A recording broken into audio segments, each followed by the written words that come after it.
pianificazione, anche ad altri lavori di tipo agricolo e pastorale.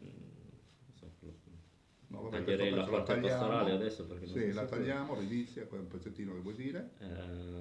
Quindi un vasto un grande cortile dove si svolgevano le attività di lavoro quotidiano.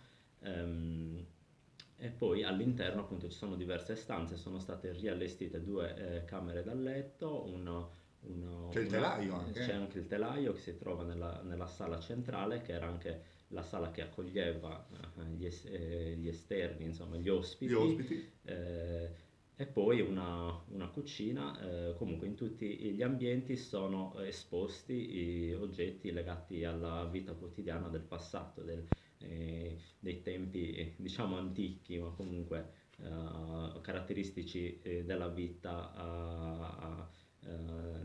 rurale di fine 1800 e primi del 1900. Insomma, nella chiusura di questa intervista per questo speciale su Sant'Adi con Stefano Crispo, cosa vogliamo dire per i turisti che magari arrivano anche d'estate e si recano al mare, magari in una giornata un po' ventosa, con qualche pioggerellina, insomma, venite Beh, anche qui all'interno perché Pani Loriga è certamente un gioiello da visitare. sì, venite a visitarci, venite a visitare il museo etnografico, il museo archeologico, soprattutto l'area archeologica di Panilloriga, che appunto